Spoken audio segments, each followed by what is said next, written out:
Stereochemistry part 2. If you look at the syllabus, જો તમે syllabus જોશો તો ખ્યાલ આવશે.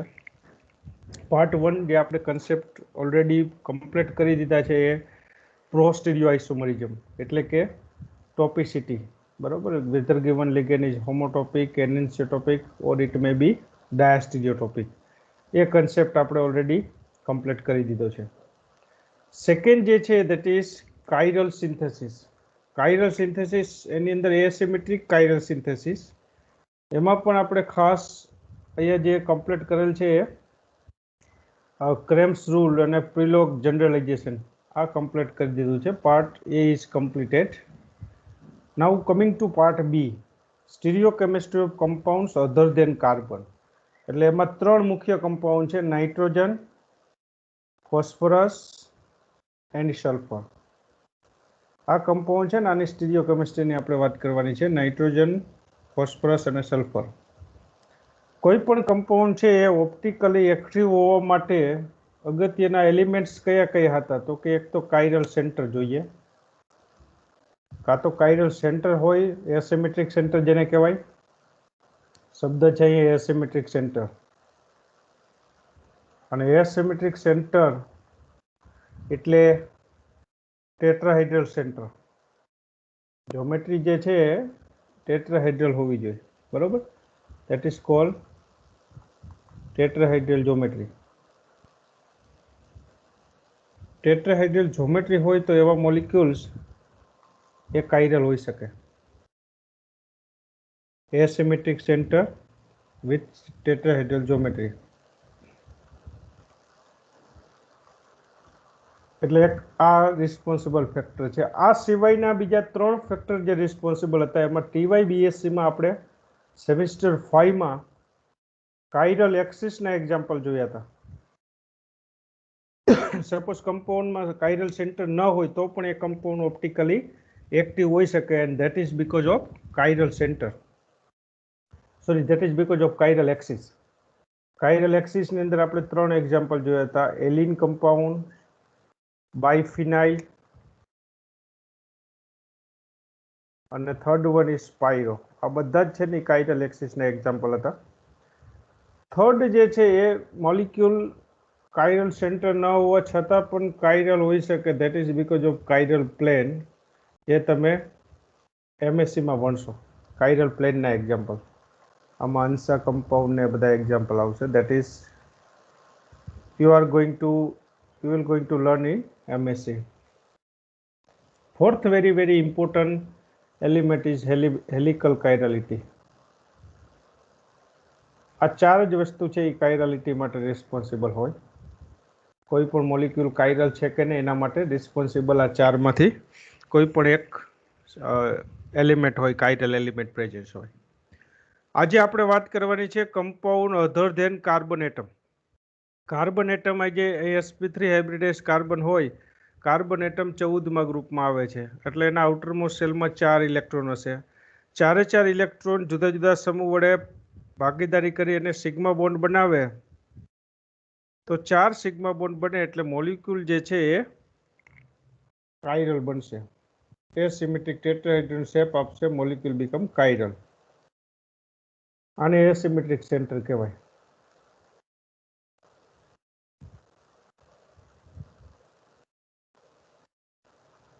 બરોબર, 14મા ગ્રુપનું કાર્બન છે. હવે આજે જે વાત કરવાની છે that is part B, unit જે છે એની અંદર part B, that is compound which is other than carbon atom. Compound is chiral and that is because of other than carbon atom. Carbon સિવાયના સંયોજનોનું અવકાશ રસાયણ એની વાત કરવાની. તો એની અંદર મુખ્ય 3 એલિમેન્ટ વાળા કમ્પાઉન્ડ આવે. એક નાઇટ્રોજન, સેકન્ડ ફોસ્ફરસ.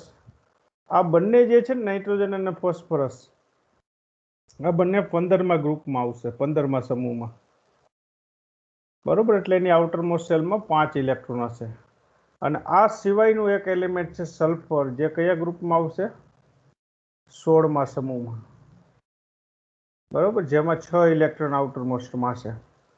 હવે આપણે એવી રીતે આના કમ્પાઉન્ડ સંયોજનો બનાવવાના, અને જો કાયરલ લાવવા માટે સંયોજનો એવા બનાવવાના, કેવા સંયોજનો પ્રકાશ ક્રિયાશીલ હશે, તો કે એ સંયોજનોમાં નાઇટ્રોજન અથવા ફોસ્ફરસ અથવા તો સલ્ફર પર સંકરણ હાઇબ્રિડાઇઝેશન sp3 આવવું જોઈએ. એનો આકાર સમચતુષ્ફલકીય હોવો જોઈએ, ટેટ્રાહેડ્રલ. આ આકાર જોઈએ અને આ સંકરણ જોઈએ. પેલી શરત આ. પછી આ જે કમ્પાઉન્ડ છે એની અંદર જે ટેટ્રાહેડ્રલની સાથે આવેલા 4 સમૂહ છે એ ચારેય સમૂહ જુદા હોવા જોઈએ. ચારેય સમૂહ જુદા હોવા જોઈએ.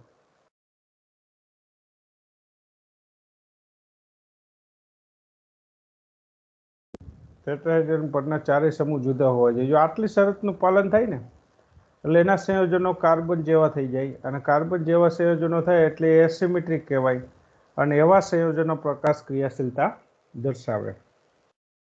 હવે નાઇટ્રોજન 15મા ગ્રુપમાં છે એટલે એના આઉટરમોસ્ટ શેલમાં 5 ઇલેક્ટ્રોન હશે. 5 ઇલેક્ટ્રોન હશે એટલે સ્વાભાવિક છે કે આપણે બોન્ડ 4 જ બનાવવા છે, તો કેટલી પોસિબિલિટી રહેશે, તો કે 3 સિંગલ બોન્ડ ધારો કે બનાવો, અને એક જે છે ને એ ડબલ બોન્ડ બનાવવો પડશે. એક ડબલ બોન્ડ બનાવવો પડશે આ રીતે ડી, અને 3 સિંગલ બોન્ડ. એક આ પોસિબિલિટીઝ છે. તો જો આ ચારે ચાર ગ્રુપ જુદા જુદા કહેવાય, ટેટ્રાહેડ્રલ જ્યોમેટ્રી આવી જાય, sp3 હાઇબ્રિડાઇઝેશન થઈ જાય, આવો મોલિક્યુલ કાયરલ કહેવાય. આવો મોલિક્યુલ્સ જે છે એ કાયરલ કહેવાય. બીજી પોસિબિલિટીઝ છે, 5 ઇલેક્ટ્રોન છે બટ 1 ઇલેક્ટ્રોન ગુમાવી દો. નાઇટ્રોજન 1 ઇલેક્ટ્રોન ગુમાવે તો એના ઉપર ચાર્જ આવશે પોઝિટિવ. લાવો નાઇટ્રોજન પ્લસ, હવે 4 ઇલેક્ટ્રોન બાકી રહેશે. એ 4 ઇલેક્ટ્રોન 4 એક સંયોજકતા વાળા પરમાણુ સાથે 4 સિંગલ બોન્ડ બનાવે તો આ રીતનું ટેટ્રાહેડ્રલ જ્યોમેટ્રી આવે. આને એમોનિયાના ક્ષાર કહેવાય.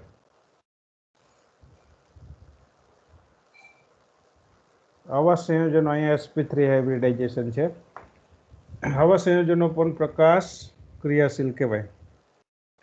ટેટ્રાહેડ્રલ જ્યોમેટ્રી મૂળ આવવી જોઈએ, બરોબર, એસિમેટ્રિક સેન્ટર હોવું જોઈએ, તો આવા સંયોજનો પ્રકાશ ક્રિયાશીલ કહેવાય. આ જુદી જુદી એની પોસિબિલિટી છે. એટલે એમોનિયમ ક્ષાર છે, 4 સંયોજકતા વાળા છે એટલે અહીંયા લખાય ચતુર્થક ક્ષાર. નાઇટ્રોજનના ચતુર્થક ક્ષાર જે છે એ પ્રકાશ ક્રિયાશીલ હોય. પછી આપણે ફોસ્ફરસમાં પણ સેમ આ જ નિયમ લાગુ પડશે, કારણ કે નાઇટ્રોજન અને ફોસ્ફરસ એક જ સમૂહમાં આવે. એટલે નાઇટ્રોજનની જેમ જ ફોસ્ફરસ, આમ નાઇટ્રોજન ત્રિસંયોજક છે કારણ કે એના આઉટરમોસ્ટ શેલમાં 5 ઇલેક્ટ્રોન છે, એટલે 3ની ભાગીદારી કરીને અષ્ટક પૂર્ણ કરે. આપણે અહીંયા જે વાત કરવાની છે એ નાઇટ્રોજનના ટેટ્રા સંયોજક જે છે એની વાત કરવાની. એટલે એની નાઇટ્રોજનની એને જે ટ્રાઇવેલેન્સી છે એ અને ટેટ્રાવેલેન્સી આ બંને સ્ટેબલ છે. ટેટ્રાવેલેન્સીમાં પણ અષ્ટક પૂર્ણ થાય, જો 1 ઇલેક્ટ્રોન ગુમાવી દે 4 4 વપરાઈ જાય, અથવા તો અહીંયા જોશો તો 2 2 4 2 6 6 ને 4 10 ઇલેક્ટ્રોન આમાં આવે છે આ ડબલ બોન્ડ વાળા સ્ટ્રક્ચરમાં. તેમ છતાંય આ ટેટ્રાવેલેન્ટ કહેવાય, એક ડબલ બોન્ડ છે 3 સિંગલ બોન્ડ. તો એના ટેટ્રાવેલ સહસંયોજક અને ત્રિસહસંયોજક બંને સ્થાયી છે, અને બંને સ્થાયી હોવાથી નાઇટ્રોજન જ્યારે કેન્દ્ર પરમાણુ તરીકે હોય ત્યારે આવા સંયોજનો પ્રકાશ ક્રિયાશીલતા દર્શાવે. આવા સંયોજનો પ્રકાશ ક્રિયાશીલ સંયોજનો કહેવાય, પ્રકાશ ક્રિયાશીલતા દર્શાવશે.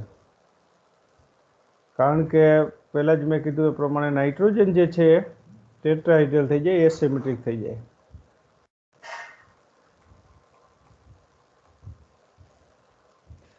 એટલે સંયોજનો પ્રકાશ ક્રિયાશીલતા દર્શાવશે. આ પણ સંયોજન પ્રકાશ ક્રિયાશીલ છે. હવે વાત કરીએ એમોનિયમના ચતુર્થક ક્ષારની. તો શરૂઆતમાં એવું માનવામાં આવતું હતું કે ચતુર્થક એમોનિયમના ક્ષાર છે, નાઇટ્રોજનની સંયોજકતા 5 છે એમાં, નોર્મલી ચતુર્થક એમોનિયમ ક્ષારોમાં નાઇટ્રોજનની સંયોજકતા 5 છે, આવું શરૂઆતમાં માનવામાં આવતું હતું. પણ પછીથી એવું નક્કી થયું કે 5માંથી એક સંયોજકતા બાકીની 4 સંયોજકતા કરતાં જુદી છે. નાઇટ્રોજનના ચતુર્થક ક્ષારમાં ટોટલ 5 સંયોજકતા છે એવું માનવામાં આવતું હતું. ચતુર્થક ક્ષાર એટલે એન, એની સાથે 4 સમૂહ જોડાયેલા હોય ABCD, અને આનો ક્ષાર એટલે અહીંયા પ્લસ અને કાઉન્ટર આયન તરીકે આપણે એક્સ લઈએ તો માઇનસ. શરૂઆતમાં એવું માનવામાં આવતું હતું કે આની સંયોજકતા 5 છે.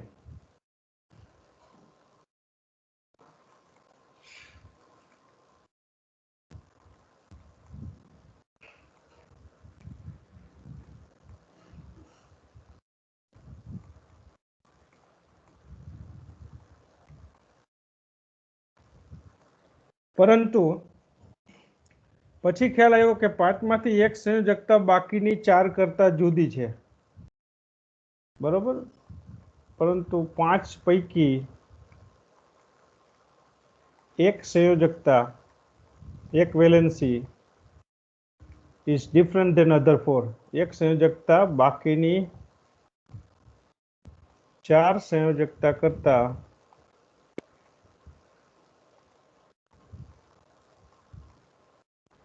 જુદા પ્રકારની છે.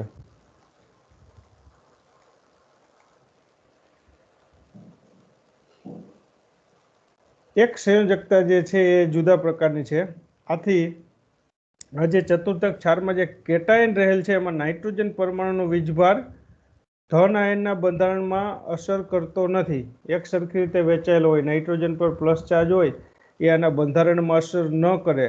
એટલે ધન આયન જે છે એ ધન આયનમાં અહીંયા ખાસ 4 ગ્રુપ જે ધન આયન તરીકે નાઇટ્રોજન છે એનો વીજભાર જે છે એ ધન આયનના બંધારણ ઉપર ખાસ અસર ન કરતો હોય માટે અહીંયા ધન આયનની જેમ જ 5 બિંદુ પ્રણાલી ધરાવે છે. આ નાઇટ્રોજન ભલે 5 બિંદુ પ્રણાલી ધરાવે, આમ નાઇટ્રોજન પરમાણુની 4 સંયોજકતા સમતુલ્ય ગણાય.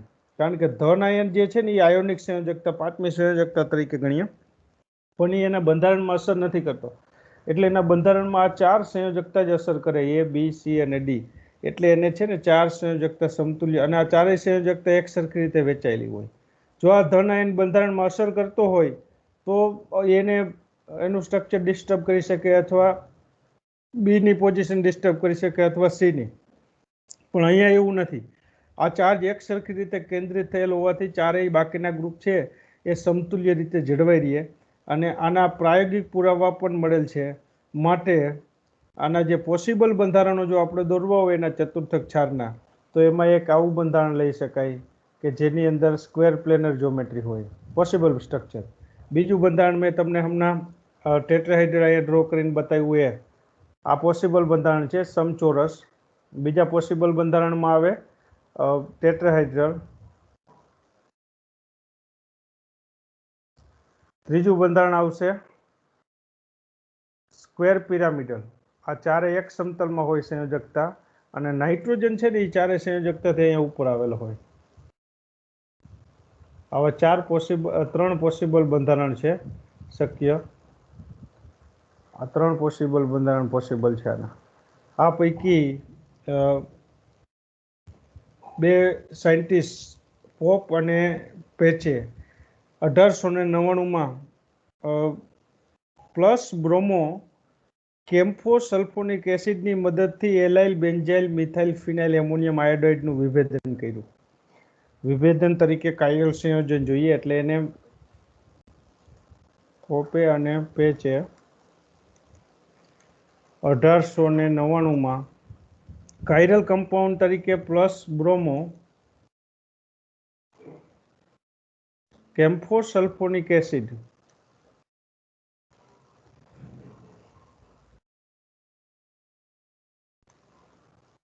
આનો ઉપયોગ કરી અને એમને એલાઇલ બેન્ઝાઇલ મિથાઇલ ફિનાઇલ એમોનિયમ આયોડાઇડ, આ એમોનિયમ આયોડાઇડ છે આની સાથે 4 ગ્રુપ કયા કયા છે તો કે એક તો એલાઇલ, બીજું બેન્ઝાઇલ, ફિનાઇલ, બેન્ઝીન રિંગ, અને મિથાઇલ. આ ચાર ગ્રુપ સાથેનો જે એમોનિયમનો ક્ષાર છે, ચારેય ગ્રુપ જુદા જુદા છે. જો આનું આ સંયોજન વડે પ્રકાશ ક્રિયાશીલ સંયોજન વડે વિભેદન કર્યું. આનું વિભેદન કરતા એને કેન્દ્રસ્થ નાઇટ્રોજન પરમાણુ ધરાવતું આ પ્રથમ સંયોજન એવું મળ્યું કે જે સંયોજન પ્રકાશ ક્રિયાશીલતા દર્શાવતું હતું. પ્લસ અને માઇનસ ફોર્મ છૂટા પાડી શકાતા હતા. આ પ્રથમ સંયોજન હતું કે જે પ્રકાશ ક્રિયાશીલતા દર્શાવે.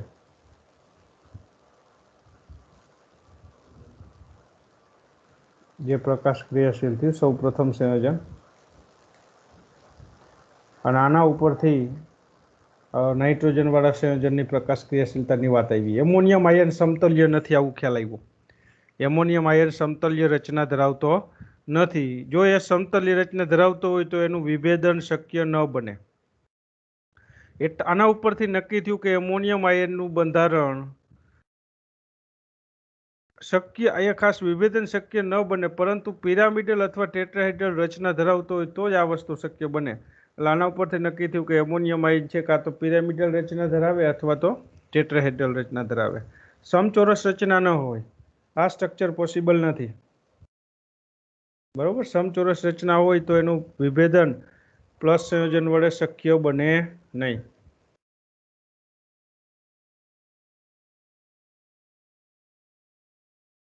માટે આ બંધારણ શક્ય નથી. હવે વાત કરીએ નેક્સ્ટ, તો વર્નરે 1911માં, પોપે અને પેચે બાદ વર્નરે 1911માં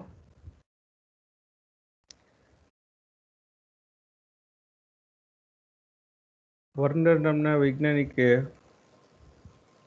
1911માં ટેટ્રાહેડ્રલ રચના છે આવું કીધું. સમચતુષ્ફલકીય રચના ધરાવે છે નાઇટ્રોજનના ક્ષાર, આવું કીધું. અને આને નેગી અને મિલ્સ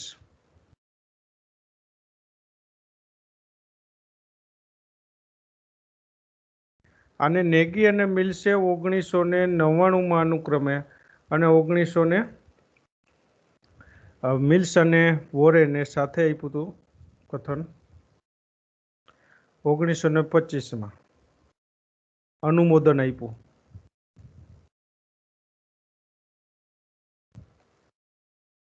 સૌ પ્રથમ જો ટેટ્રાહેડ્રલ રચના છે એવું વર્નરે કીધું. વર્નરે ટેટ્રાહેડ્રલ રચના છે એવું કીધું એટલે એને અનુમોદન આપનાર બીજા બે વૈજ્ઞાનિક જે જાણીતા છે, આપણે સેમિસ્ટર 5માં પણ નેગી અને મિલ્સ, બરાબર, આના કન્સેપ્ટ ભણી ગયા. એમાં નાઇટ્રોજનના જ ઉદાહરણ નીચે સ્પાયરો કમ્પાઉન્ડમાં એમ આ લખ્યા તમે. એને અનુમોદન આપ્યું કે ભાઈ નાઇટ્રોજનના ક્ષાર છે એ ટેટ્રાહેડ્રલ રચના ધરાવે છે અને માટે આ સંયોજનો પ્રકાશ ક્રિયાશીલ છે, માટે એને વિભેદન કરી શકાય. અહીંયા કેન્દ્રસ્થ પરમાણુની રચના ટેટ્રાહેડ્રલ હોવાથી આ પરમાણુનું વિભેદન શક્ય છે. જો નાઇટ્રોજન પરમાણુ પિરામિડલ રચના ધરાવતા હોય તો તેનું વિભેદન શક્ય નથી. નાઇટ્રોજન પરમાણુની રચના જો પિરામિડલ હોય તો એનું વિભેદન શક્ય નથી. વિભેદન ત્યારે જ શક્ય બને કે નાઇટ્રોજન પરમાણુ કાર્બન પરમાણુ જેવી જ સમચતુષ્ફલકીય રચના ધરાવતા હોય. એટલે અગેન હવે આ રચના પણ પોસિબલ નહીં રહે. આ પિરામિડલ સ્ટ્રક્ચર પણ પોસિબલ નથી. આ પણ પોસિબલ નથી સમચોરસ. એટલે એક જ પોસિબિલિટી કે હવે નાઇટ્રોજનનું જે સાચું સ્ટ્રક્ચર છે એ ટેટ્રાહેડ્રલ જ્યોમેટ્રી છે. પછી મિલ્સ અને વોરેને એક સ્પાયરો કમ્પાઉન્ડ લીધો કે જેના બંને સમઘટકો છૂટા પડ્યા, એને સક્સેસફુલી બંને સમઘટકો છૂટા પડ્યા. એમાં કયા કયા કમ્પાઉન્ડ લીધા? તો આ તમે જે સ્પાયરો સંયોજનની સ્ટીરિયોકેમિસ્ટ્રી સેમિસ્ટર 5માં ભણી ગયા એમાં પણ આ જ ઉદાહરણ લખેલ છે. મિલ્સ અને વોરેને 4-ઇથોક્સી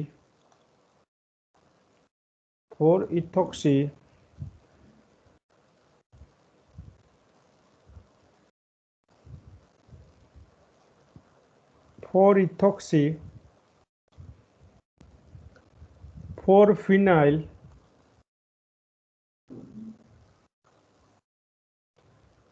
બીસ pyridinium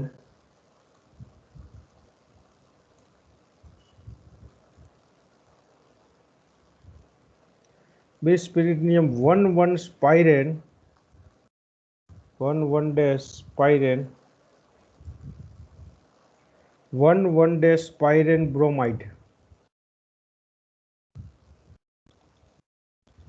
આ સંયોજન બનાવ્યું અને એના બે ઘટકો છે એનું સક્સેસફુલી વિભેદન કર્યું. આનું સ્ટ્રક્ચર આવું આવે. સ્પાયરો સંયોજન છે એટલે એક પરમાણુ કોમન અને અહીંયા સ્પાયરો પરમાણુ જે છે એને કોમન પરમાણુ કહેવાય. એ સ્પાયરો એટમ તરીકે અહીંયા નાઇટ્રોજન લે છે. એની વેલેન્સી 4 છે. અહીંયા બે ગ્રુપ જુદા જુદા લેવા પડે. એક ગ્રુપ આપણી નજીક લ્યો ને એક કદાચ આપણાથી દૂર જાય. અહીંયા બે ગ્રુપ છે COO C2H5 જેને કહેવાય 4 કાર્બિથોક્સી. ઇથોક્સી નહીં બટ અહીંયા કાર્બન પણ સાથે છે કાર્બિથોક્સી. એટલે અહીંયા થોડું નામમાં કરેક્શન કરજો. કાર્બિથોક્સી 4 કાર્બિથોક્સી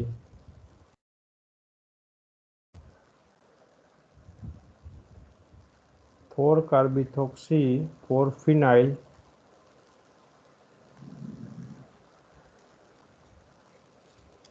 અહીંયા જે પોઝિશન છે અહીંયા ફિનાઇલ ગ્રુપ બરોબર. આ સ્ટ્રક્ચર છે એમાં નંબર અહીંથી આનો નંબર તમારે કમ્પાઉન્ડ આપવો હોય તો 4 કાર્બિથોક્સી સ્પાયરો એટમથી આપો એટલે 1 2 3 4. આ બાજુ પણ 1 2 3 4 પર ફિનાઇલ છે એટલે 4 કાર્બિથોક્સી 4 ફિનાઇલ 1,1- bispyridinium. pyridinium છે અહીંયા 1,1- આ પરમાણુને આપણે નંબર 1 આપ્યો નાઇટ્રોજનને. pyridinium બે બાજુ 6 મેમ્બરની રિંગ છે એટલે bispyridinium કીધું. આ બાજુ pyridine છે આ બાજુ pyridine છે. 6 મેમ્બરનું ન્યુક્લિયસ. pyridinium bromide સંયોજન બનાવ્યું અને આ સંયોજનમાં સિગ્મા H પણ ગેરહાજર માલુમ પડ્યો. સમિત તત્વ એટલે સિગ્મા પ્લેન એબ્સન્ટ છે. પોઈન્ટ ઓફ ઇન્વર્ઝન I પણ એબ્સન્ટ હતો. આ સંયોજન ચેક કર્યું તો આ સંયોજન એસિમેટ્રિક માલુમ પડ્યું. એસિમેટ્રિકનો અર્થ થાય એમાં આસિમેટ્રિક એલિમેન્ટ ગેરહાજર હોય માટે આ સંયોજન છે એ પ્રકાશ ક્રિયાશીલ કહેવાય. એસિમેટ્રિક સંયોજન છે પ્રકાશ ક્રિયાશીલ બરોબર. આ સંયોજન પેલું એને છૂટું પાડ્યું. હવે જો નાઇટ્રોજનનું સ્ટ્રક્ચર પિરામિડલ હોય, જો આ સંયોજન સેમ સ્ટ્રક્ચર છે, આ બંધારણ છે એ મેં કોએક્સિયલ બંધારણ લખ્યું છે. જો નાઇટ્રોજનનું સ્ટ્રક્ચર જે છે એ પિરામિડ પ્રકારનો શેપ ધરાવતું હોય, આ પિરામિડલ શેપ છે.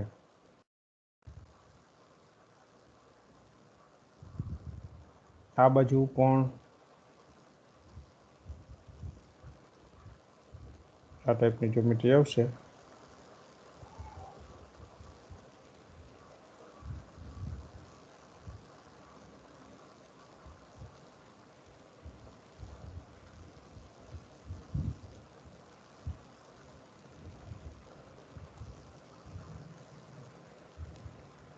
જો આ પિરામિડલ કદાચ જ્યોમેટ્રી ધરાવતું આ ટાઈપનું, આને પિરામિડલ શેપ કહેવાય.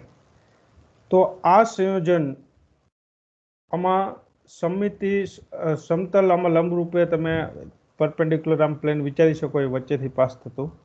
તો આ મોલિક્યુલ છે એમાં પ્લેન ઓફ સિમેટ્રી આવી જાય, પ્લેનર થઈ જાય. અને આ મોલિક્યુલ જો પ્લેનર હોય તો એ ઓપ્ટિકલી ઇનએક્ટિવ થઈ જાય, પ્રકાશ બિનક્રિયાશીલ થઈ જાય. એટલે નક્કી થયું આના ઉપરથી કે આ જે સંયોજનો છે આ બંનેમાં સ્પાયરો સંયોજનનું બંધારણ, સાચું બંધારણ કયું છે, આ સ્ટ્રક્ચરને જો નંબર આપણે 1 અને 2 આપી દઈએ તો 1 અને 2 પૈકી સાચું બંધારણ, સાચું ટેટ્રાહેડ્રલ બંધારણ 1 છે. કારણ કે નાઇટ્રોજનના જે કમ્પાઉન્ડ છે, આ કમ્પાઉન્ડ એ પ્રકાશ ક્રિયાશીલ પ્રેક્ટિકલી માલુમ પડ્યો. અને પ્રકાશ ક્રિયાશીલ તો જ હોય જો એનો શેપ ટેટ્રાહેડ્રલ હોય. જો એનો શેપ છે એ આના જેવો પિરામિડલ શેપ હોય, આ ટાઈપની જો જ્યોમેટ્રી પિરામિડલ હોય તો પિરામિડ શેપ જે છે એમાં પ્લેનર છે અને એ જે છે એ પ્રકાશ બિનક્રિયાશીલ છે. તો આ સંયોજન છે એ ઓપ્ટિકલી ઇનએક્ટિવ થઈ જાય.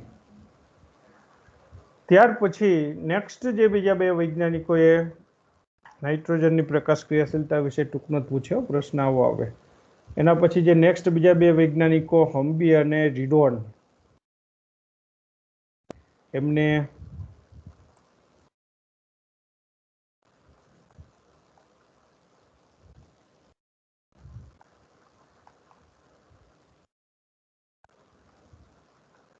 રેડોન 1995 આ બે વૈજ્ઞાનિકોએ ત્યારબાદ 1995 નાઇટ્રોજનના સંયોજનો એની પ્રકાશ ક્રિયાશીલતાની વાત કરી. કેવા સંયોજનો નાઇટ્રોજનના પ્રકાશ ક્રિયાશીલતાની વાત કરી તો એમાં નાઇટ્રોજન ક્વાટર્નરી સ્વરૂપે હોય, ચતુર્થક ક્ષાર સ્વરૂપે હોય, એવું પીપરેજિનના દ્વિચતુર્થક ક્ષાર લીધા. એમને પીપરેજિનના દ્વિચતુર્થક એટલે બે નાઇટ્રોજન આવેલો ક્ષારનો અભ્યાસ કર્યો. હવે આ પીપરેજિન શું છે એ સમજી લઈએ. તો 6 મેમ્બરની રિંગ હોય, એમાં 1 અને 4 પર નાઇટ્રોજન હોય તો એને પીપરેજિન કહેવાય. 1 અને 3 પર હોય તો પિરિમિડિન કહેવાય.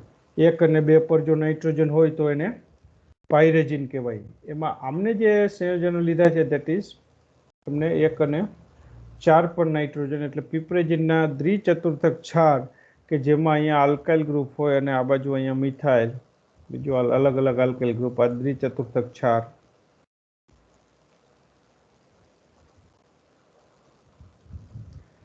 આની વાત કરીએ અને દ્વિચતુર્થક ક્ષાર લીધા એટલે અહીંયા જે છે કાઉન્ટર આયન તરીકે 2Br-.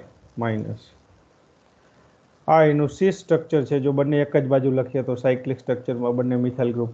અને બીજું પોસિબલ સ્ટ્રક્ચર જે એનો બીજો આઇસોમર જે શક્ય છે સમઘટક, એ આપણે અહીંયા ટ્રાન્સ લઈએ કે જેમાં બંને મિથાઇલ ગ્રુપ સામસામે હોય.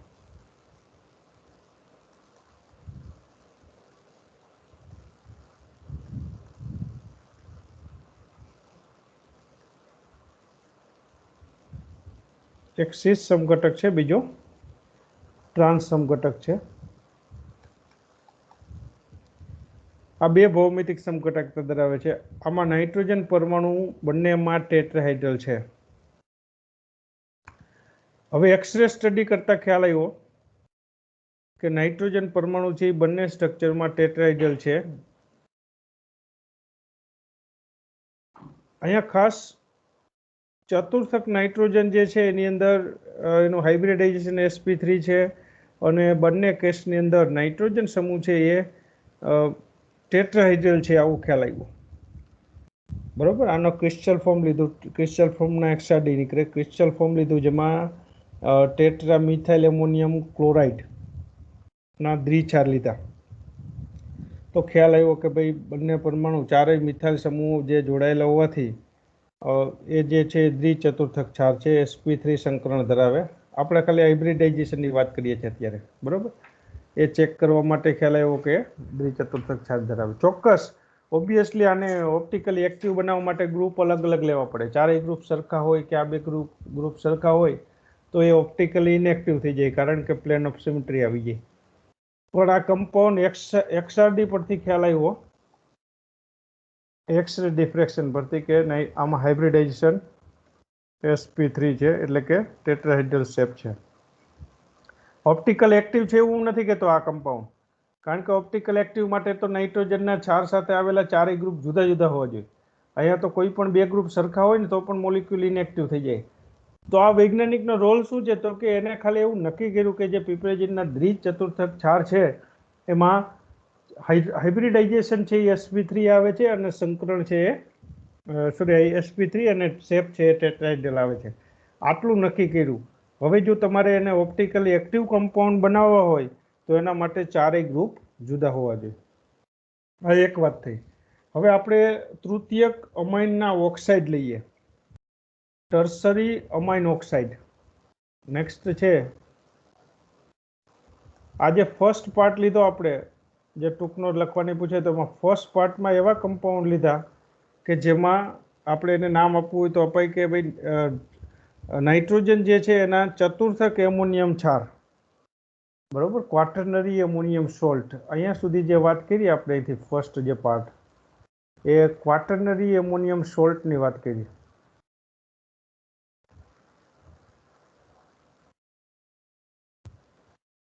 સોલ્ટ ઓફ નાઇટ્રોજન,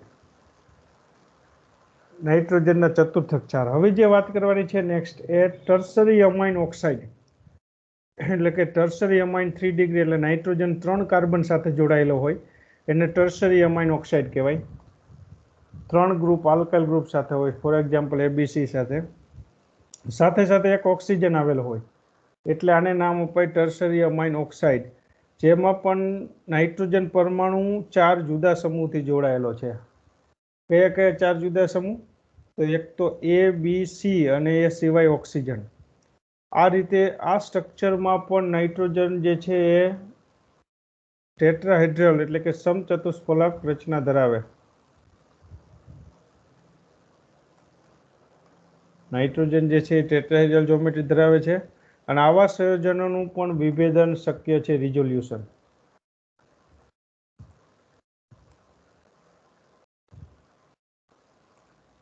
એટલે કે પ્લસ અને માઇનસ છૂટા પાડી શકાય, અને જો પ્લસ અને માઇનસ છૂટા તમે પાડી શકતા હોય, વિભેદન શક્ય હોય, તો આવા સંયોજનો ઓપ્ટિકલી એક્ટિવ કહેવાય.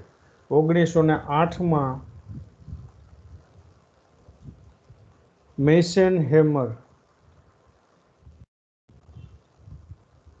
મેસેનહેમર નામના વૈજ્ઞાનિકે તૃતીયક અમોનિયમ ઓક્સાઇડનું વિભેદન કર્યું. બરોબર, આવા સંયોજનો કે જે ચારેય ગ્રુપ અલગ અલગ ધરાવતા હોય, એક મિથાઇલ સમૂહ હોય, એક ઇથાઇલ સમૂહ હોય. તો આનો શેપ પણ ટેટ્રાહેડ્રલ જ છે. આમ ડ્રો કરો એટલે એવું ના સમજતા કે સ્ક્વેર પ્લેનર શેપ છે. C6H5 અને O-. એને નામ આપવું હોય તો નામ અપાય આલ્ફાબેટ પ્રમાણે. ઈ પહેલા આવે એટલે ઇથાઇલ, પછી નેક્સ્ટ આવશે મિથાઇલ, થર્ડ આવશે ફિનાઇલ. આ ત્રણેય ગ્રુપના નામ. નાઇટ્રોજન છે એટલે અમાઇન ઓક્સાઇડ. આવો જ બીજો કમ્પાઉન્ડ જે રિઝોલ્યુશન કહ્યું જે છૂટો પડ્યો એ આ નેપ્થાઇલ વાળો કમ્પાઉન્ડ છે, 1 નેપ્થાઇલ. અહીંયા ઇથાઇલ સમૂહ, અહીંયા નીચે આવશે મિથાઇલ સમૂહ ઓક્સાઇડ. આનું નામ આપવું હોય તો ઇથાઇલ, મિથાઇલ, 1 નેપ્થાઇલ, કારણ કે કાર્બન નંબર 1 જોડાયેલો છે.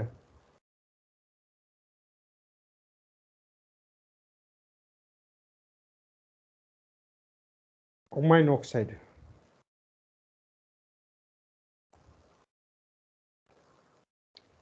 ત્રીજો કમ્પાઉન્ડ આ ટાઈપનો કમ્પાઉન્ડ લીધો કે જેમાં નાઇટ્રોજન સાયક્લિક સિસ્ટમનો ભાગ હોય. આ બે ગ્રુપ અલગ છે, CH2 છે, અહીંયા C છે. આ સિવાયના એક ઓક્સાઇડ કમ્પલસરી O- આવશે અને એક અહીંયા CH3. આ ટાઈપનો ઓક્સાઇડ લીધો જેને કેરોલિન ઓક્સાઇડ કહેવાય.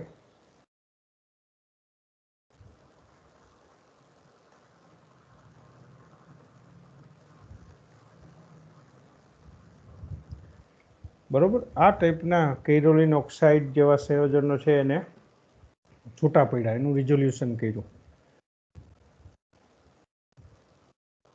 અને આ સંયોજનો જે છે એ પ્રકાશ ક્રિયાશીલતા દર્શાવે. બેનેટ અને ગ્લિન આ વૈજ્ઞાનિકોએ 1950માં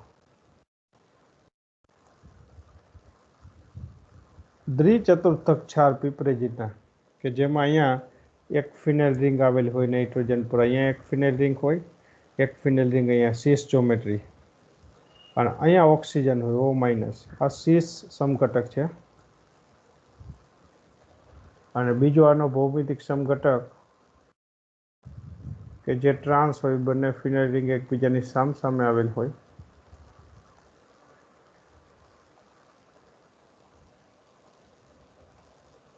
આ ટાઈપના બે સમઘટકો, બરોબર, 1,4-ડાયફિનાઇલ પિપરેજિન ડાયોક્સાઇડના બે ભૌમિતિક સમઘટકો મેળવ્યા, જેમાં નાઇટ્રોજન પરમાણુ સમચતુષ્ફલક રચના ધરાવે, આવું સાબિત કર્યું. અગેન હું રિપીટ કરું છું કે આ જે પ્રકાશ ક્રિયાશીલ છે એવું આ વૈજ્ઞાનિકોએ નથી કીધું. આ વૈજ્ઞાનિકોએ એવું કીધું કે આ બંને સંયોજનો, બંને ભૌમિતિક સમઘટકોમાં નાઇટ્રોજન XRD પરથી આ બંને સંયોજનોમાં, આ બંને ભૌમિતિક સમઘટકોમાં નાઇટ્રોજન જે છે એ નાઇટ્રોજન પરમાણુ સમચતુષ્ફલકીય રચના ધરાવે.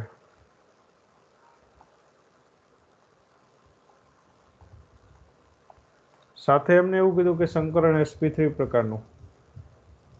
આવું સાબિત કર્યું. બરોબર. પ્રકાશ ક્રિયાશીલ માટે તો બધા ગ્રુપ જુદા જુદા હોવા જોઈએ.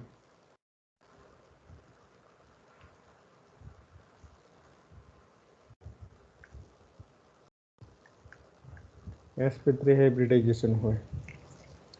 આ બે વૈજ્ઞાનિકોએ આ વાત કરી. ત્યાર પછી આપણે જો નેક્સ્ટ વાત કરીએ તો ઓક્ઝાઇમ સંયોજનો. ઓક્ઝાઇમ સંયોજનો જે છે ને એ પણ પ્રકાશ ક્રિયાશીલ છે. નાઇટ્રોજનના ઓક્ઝાઇમની સમઘટકતા. ઓક્ઝાઇમની સમઘટકતા. ઓક્ઝાઇમ આમ તો બે પ્રકારના ઓક્ઝાઇમ હોય. એક આલ્ડીહાઇડના ઓક્ઝાઇમ હોય ને બીજો કીટોનનો ઓક્ઝાઇમ હોય. આલ્ડીહાઇડના ઓક્ઝાઇમને નામ અપાય આલ્ડોક્ઝાઇમ. આ આલ્ડોક્ઝાઇમ તમે આ ઓક્ઝાઇમ છે એ બેકમાન રિએક્શન ભણતા હોય તો એમાં આવે RC≡OH. આનું રિએક્શન હાઇડ્રોક્સિલ અમાઇન સાથે NH2OH સાથે આનું રિએક્શન કરો, આને કહેવાય હાઇડ્રોક્સિલ અમાઇન. આની સાથે જો આનું રિએક્શન કરવામાં આવે તો પાણીનો અણુ દૂર થાય. પાણીનો અણુ દૂર થાય. આ સ્થાન પરથી ઓક્સિજન રિમૂવ થાય, આ સ્થાન પરથી 2 હાઇડ્રોજન રિમૂવ થાય. By product H2O. અને અહીંયા જે મુખ્ય નિપજ મળે છે એ RC≡NOH, અહીંયા H. આને આલ્ડોક્ઝાઇમ કહેવાય. આલ્ડોક્ઝાઇમમાં અહીંયા ડબલ બોન્ડ હોવાથી sp2 સંકરણ, અહીંયા પણ sp2 સંકરણ આવે નાઇટ્રોજન પર. હવે આ આલ્ડોક્ઝાઇમની મારે વાત કરી છે, આની સ્ટીરિયોકેમિસ્ટ્રી. તો આલ્ડોક્ઝાઇમમાં અહીંયા જે છે ને નાઇટ્રોજન પાસે sp2 સંકરણ હોવાથી એક અહીંયા લોન પેર હશે આ રીતે. હવે OH ગ્રુપ અને H આ બે જોવાના. અહીંયા H ને પ્રાયોરિટી આપવાની આલ્ડીહાઇડમાં કમ્પલસરી. જો H અને OH ગ્રુપ એક જ બાજુ હોય તો એને સીન નામ આપવાનું. સીન અથવા Z ઘટક. હાઇડ્રોજનની પ્રાયોરિટી વધારે આપવાની આલ્કાઇલ ગ્રુપ કરતા આલ્ડોક્ઝાઇમની અંદર. આને કહેવાય સીન ઓક્ઝાઇમ. બીજું આનું ભૌમિતિક સમઘટક છે કે જેમાં હાઇડ્રોજન અને OH બંને અપોઝિટ સાઈડ હોય. આ રીતનું અહીંયા લોન પેર આવેલું હોય. આને કહેવાય એન્ટી ઓક્સાઇડ.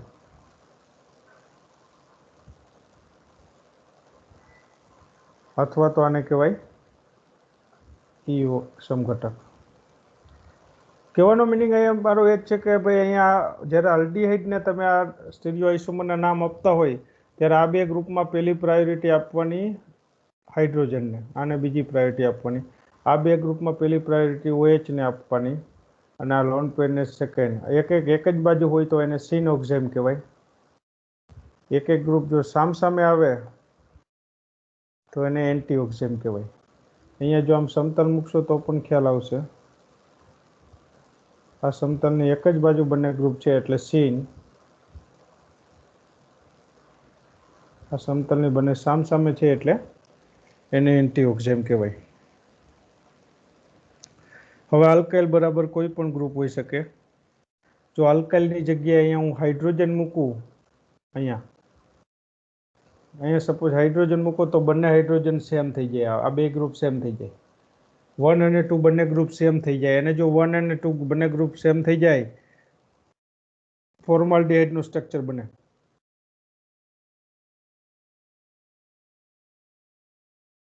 ફોર્માલ્ડિહાઇડમાંથી મળતો ઓક્ઝાઇમ ફોર્માલ્ડોક્ઝાઇમ, જેમાં ભૌમિતિક સમઘટકો શક્ય બનતા નથી. આમાં બે સમઘટકો શક્ય બનતા નથી.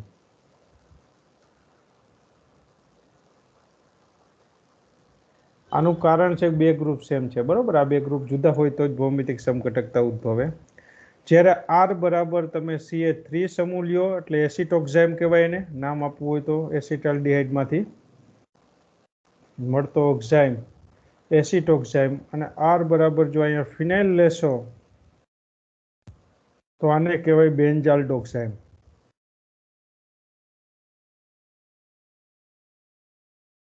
આ બંને કેસમાં ભૌમિતિક બે સમઘટકો શક્ય બને.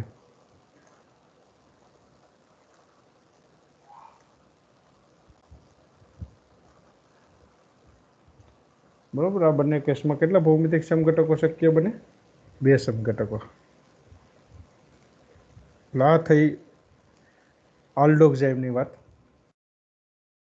હવે આલ્ડોક્સાઇમ જે છે એનું બંધારણ નક્કી કરવું હોય સૂત્ર, તો એના માટે જે બંધારણ નક્કી કર્યું એ વૈજ્ઞાનિક હન્સ નામના વૈજ્ઞાનિકે એનું બંધારણ નક્કી કર્યું.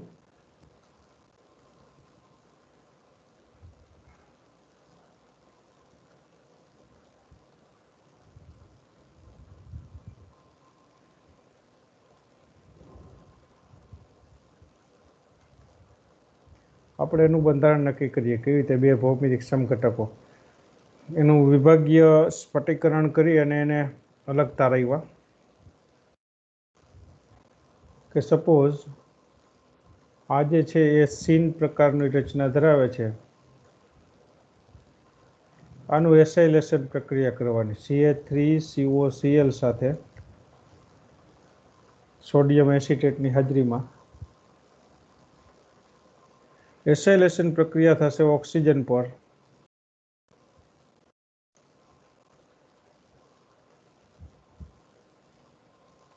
અહીંયા OCOCH3 આવી જશે. આનું બીટા વિલોપન કરવાનું, એટલે બાય પ્રોડક્ટ તરીકે એસિટિક એસિડ છૂટો પડશે. બીટા વિલોપન, બીટા ઇલિમિનેશન. આ સ્થાન પરથી H જશે, આ સ્થાન પરથી આ ગ્રુપ જશે, એટલે અહીંયા નિપજ તરીકે સાઇનોબેન્ઝીન મળશે, અથવા બેન્ઝોનાઇટ્રેલ પણ એને કહેવાય. કાર્બન અને નાઇટ્રોજન વચ્ચે ટ્રિપલ બોન્ડ આવશે. આ જ વસ્તુ જો આપણે ટ્રાન્સ સમઘટક લઈ અને બંધારણ નક્કી કરીએ, સેમ રિએક્શન અહીંયા કરીએ સપોઝ, તો શું થશે? પ્રોબ્લેમ ક્યાં આવશે એ જોઈએ. આનું એસાઇલેશન કરીએ CH3COCl સાથે સોડિયમ એસિટેટની હાજરીમાં પ્રક્રિયા કરીએ.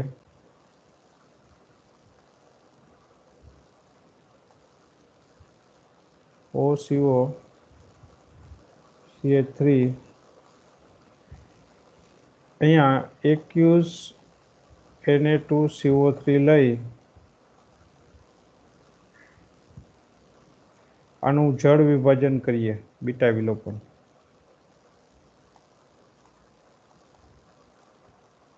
તો અહીંયા બીટા વિલોપન નથી થતું, પરંતુ અહીંયા જળ વિભાજન થઈ જાય છે, કારણ કે આ બે ગ્રુપ સામસામે છે. જો આ સરળતાથી રિમૂવ થઈ શકે, નજીક છે. અહીંયા બંને ગ્રુપ રિમૂવ થતા નથી, એટલે આનું જળ વિભાજન કરતા તમને અહીંયા મૂળ સમઘટક પાછો મળે.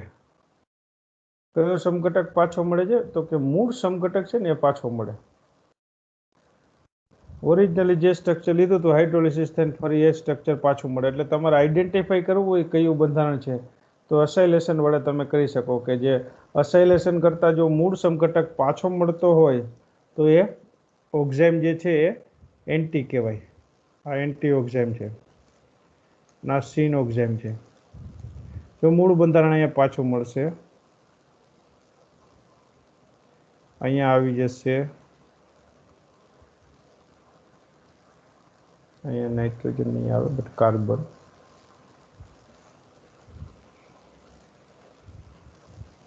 હવે જોવો અહીંયા નાઇટ્રોજન, અહીંયા OH પાછો મળશે, હાઇડ્રોલિસિસ થશે, અહીંયા લોન પેર આવશે. કહેવાનો મિનિંગ એ જ છે કે અહીંયા જે ખાસ તમે જોશો તો ખ્યાલ આવશે, અહીંયા હાઇડ્રોલિસિસ થતાં એસિટિક એસિડ અને મૂળ સમઘટક પાછો મળે છે. જ્યારે આગળના કેસમાં બીટા ઇલિમિનેશન થઈ અને બેન્ઝો નાઇટ્રાઇલ મળે. એટલે આ બંને સ્ટ્રક્ચર પરથી તમને ખ્યાલ આવશે કે બેન્ઝાલ્ડોક્સાઇમ છે એના બે મુખ્ય સમઘટકો છે. બંને સમઘટકોનું અસાઇલેશન કરી અને જળ વિભાજન કરતા અનુક્રમે બેન્ઝોનાઇટ્રાઇલ અને મૂળ સમઘટક પાછો મળે છે. જે નમૂનામાંથી બેન્ઝોનાઇટ્રાઇલ મળતું હશે એમાં બીટા વિલોપન પ્રક્રિયા થતી હશે. એટલે હંસે એવું વિચાર્યું, હંસ નામના વૈજ્ઞાનિકે, કે જેમાં બીટા વિલોપન થતી હશે એમાં એચ અને ઓએચ એક જ બાજુ હશે તો જ બીટા વિલોપન થાય, તો જ સહેલાઈથી થઈ શકે. એટલે ટૂંકમાં કહીએ તો જે ભૌમિતિક સમઘટક તમને બેન્ઝોનાઇટ્રાઇલ નિપજ આપે છે એ ભૌમિતિક સમઘટક કહેવાય સીન સમઘટક, અને જે મૂળ સમઘટક પાછું આપે છે એ સમઘટક ટ્રાન્સ થશે. એટલે આ રીતે આલ્ડોક્સાઇમનું બંધારણ નક્કી કર્યું. આ આલ્ડોક્સાઇમનું બંધારણ નક્કી કરવાની રીત છે.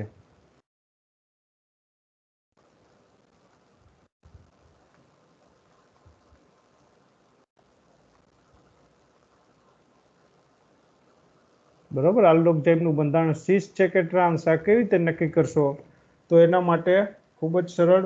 સૌ પ્રથમ તમે એનું એસાઇલેશન કરી દો અને ત્યારબાદ જળ વિભાજન કરો. જો એસાઇલેશન અને જળ વિભાજન કરતા મૂળ સમઘટક પાછો મળે તો એને કહેવાય એન્ટીજોમેટ્રી, અને જો મૂળ સમઘટક પાછો ન મળતો હોય તો એને કહેવાય સિસ જોમેટ્રી. બરોબર, આ રીતે આપણે નક્કી કરીએ. પણ આ પદ્ધતિની કેટલીક ખામી છે અને એનું વિવરણ જો કરીએ તો હંસ નામના વૈજ્ઞાનિકે નો આ જે ખ્યાલ જે છે ને એ ખામી ભરેલો છે. એનું કારણ છે, આની સર્ટેન લિમિટેશન છે, આની કેટલીક ખામી છે. આ શું લિમિટેશન્સ છે? તો કે અહીંયા ખાસ અહીંયા વિલોપન પ્રક્રિયા ક્રિયાવિધિમાં અનુસાર સામસામી બાજુએથી પરમાણુ દૂર થવા જોઈએ. જનરલી બીટા વિલોપન પ્રક્રિયા જે છે ને, બીટા ઇલિમિનેશન કે બીટા વિલોપન, આ એન્ટી પ્રક્રિયા છે, એન્ટી ઇલિમિનેશન છે. સીન ઇલિમિનેશનનો એક્ઝામ્પલ નથી. It is a example of anti elimination. એટલે અહીંયા જે વિલોપન થતું હોય એ સામસામેની બાજુથી બે ગ્રુપ થવા જોઈએ. જ્યારે હંસ નામના વૈજ્ઞાનિકે જે પદ્ધતિ સૂચવી એમાં બંને એક જ બાજુથી થાય છે. આથી જેમાં ટ્રાન્સ ઘટના હશે, આથી જ એવું કહી શકાય કે જેમાં વિલોપન પ્રક્રિયા થઈ અને બેન્ઝોનાઇટ્રાઇલ મળતું હશે એ સંયોજનની રચના સીન નહીં હોય બટ એન્ટી હશે. એને બધું જ સાચું આપ્યું. એ બેન્ઝોનાઇટ્રાઇલ મળ્યો પણ એને નામ ખોટું આપ્યું.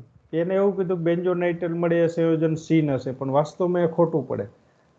કારણ કે હંસે એવું વિચાર્યું કે આ સીન વિલોપન થતું હશે, પણ વાસ્તવમાં સીન વિલોપન ન થાય, વિલોપન એન્ટી થાય. જે બે ગ્રુપ દૂર થતા હોય એકબીજાની સામસામે હોવા જોઈએ. એટલે આમાં કરેક્શન કરવું પડે. એટલે કરેક્શન કરતા તમને ખ્યાલ આવે કે જે બીટા વિલોપન પ્રક્રિયા એન્ટી પ્રકારની છે, માટે જે સંયોજનમાં બીટા વિલોપન થશે ઉપરની પ્રક્રિયામાં થઈ બેન્ઝોનાઇટ્રાઇલ નિપજ મળશે,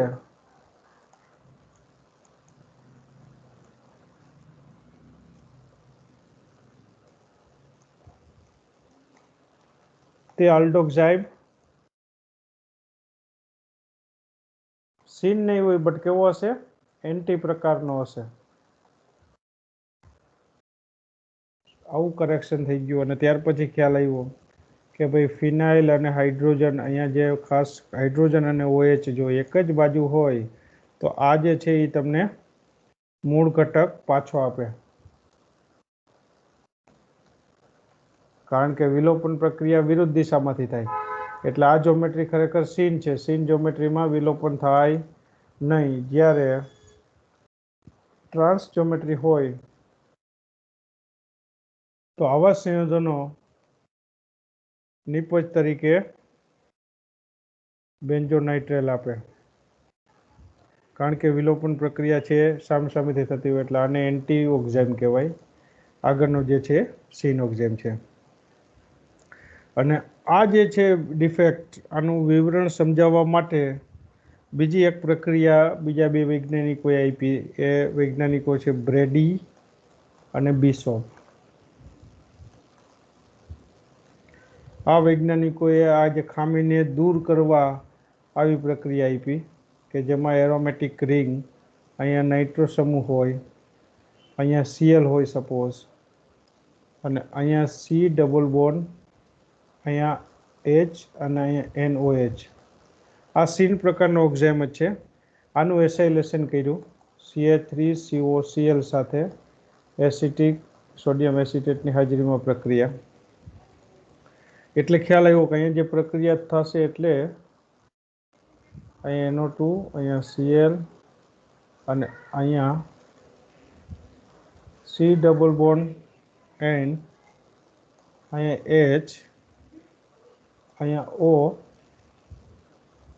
COCH3 આ પ્રકારની નિપજ મળી. આનું જળ વિભાજન કરતા H2O જળ વિભાજન કરતા aqueous Na2CO3 સાથે HOH ઉમેરાણો, એ H અહીંયા આવી ગયો અને OH અહીંયા, એટલે કે અહીંયા જળ વિભાજન થતું નથી અને મૂળ સમઘટક પાછો મળે. બીટા એલિમિનેશન નથી થતું. જળ વિભાજન તો થાય છે બટ બીટા એલિમિનેશન થતું નથી અને મૂળ સમઘટક અહીંયા પાછો મળ્યો.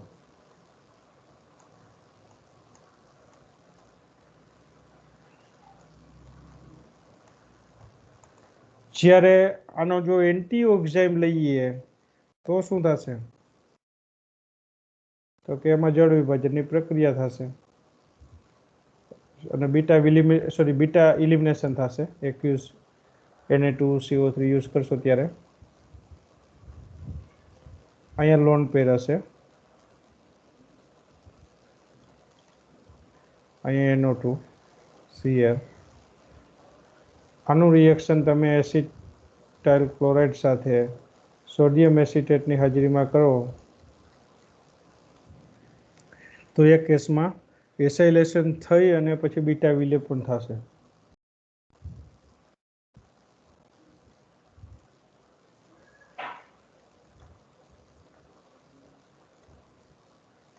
અહીંયા એસાઇલેશન થશે એટલે OCOCH3 અને ત્યારબાદ જળ વિભાજન કરશો તમે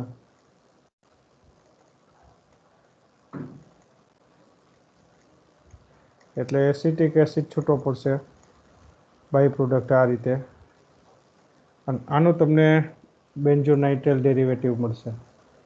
આના ઉપરથી નક્કી થયું કે જે બેન્ઝોનાઇટ્રેલ ડેરિવેટિવ આપશે એ સંયોજન સીન નહીં હોય બટ ઇટ ઇઝ એન્ટી, અને જે બેન્ઝોનાઇટ્રેલ નથી આપતું, મૂળ સમઘટક પાછો આપે છે, એ સંયોજન સીન હશે.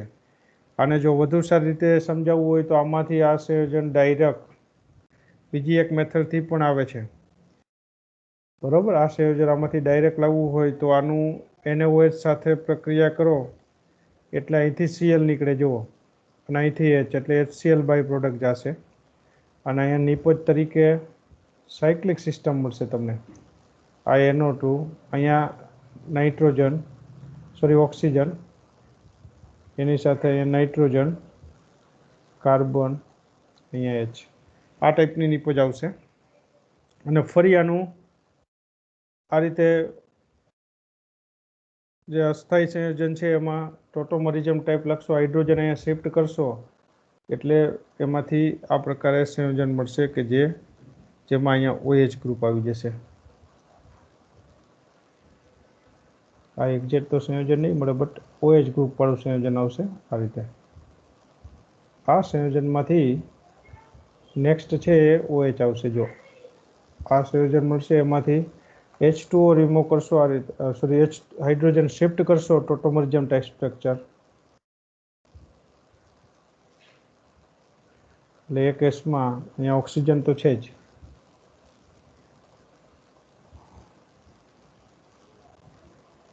અહીંયા ઓક્સિજન છે બરાબર, અહીંયા જે છે નાઇટ્રોજન, એટલે અહીંયા ઓક્સિજન આવી જશે ટોટોમરિઝમ. તો એ કેસમાં અહીંયા OH આવશે, અહીંયા NO2 આવશે. આવી પ્રોસેસ ત્યારે જ શક્ય બને, આ ઇલિમિનેશન ટાઈપ જ થઈ. જો આ ઓક્ઝાઇમ એન્ટી પ્રકારનો હોય તો જ આ ટાઈપની વસ્તુ શક્ય બને. હાઇડ્રોજનને અહીંયા શિફ્ટ કરી દીધો એટલે આવી લખવાની જરૂર નથી. તો જ તમને ટૂંકમાં કહીએ તો અહીંયા ટ્રિપલ બોન્ડ બને, હાઇડ્રોજન દૂર થાય તો જ વિલોપન શક્ય બને, જો એન્ટી જ્યોમેટ્રી હોય તો જ. આ ટાઈપની ડેરિવેટિવ બનશે, જેને કહેવાય 5 નાઇટ્રો. અહીંથી નંબર આપશો, સોરી આ બાજુથી OH ને પ્રાયોરિટી 5 and 6, એટલે 5 નાઇટ્રો સેલિસિલિક એસિડ ટાઈપનું સ્ટ્રક્ચર થઈ જાય COOH હોય તો એના પરથી જે કમ્પાઉન્ડ બને છે એટલે એને કહેવાય સેલિસિલોનાઇટ્રાઇલ. એમ બેન્ઝોનાઇટ્રાઇલ કહે છે બેન્ઝોઇક એસિડ પરથી, એમ સેલિસિલોનાઇટ્રાઇલ. બરોબર. આના ઉપરથી ખ્યાલ આવશે કે જે એન્ટી સમઘટક હશે એ જ વિલોપન પ્રક્રિયા આપશે, સીન સમઘટક છે એ વિલોપન પ્રક્રિયા આપતો નથી. ખૂબ જ અગત્યની વાત યાદ રાખવાની. સો અહીંયા સુધી રાખીએ આજે. Thank you very much. આવતીકાલના લેક્ચરમાં કીટોનના બંધારણની વાત કરશું. Thank you very much. Thank you all.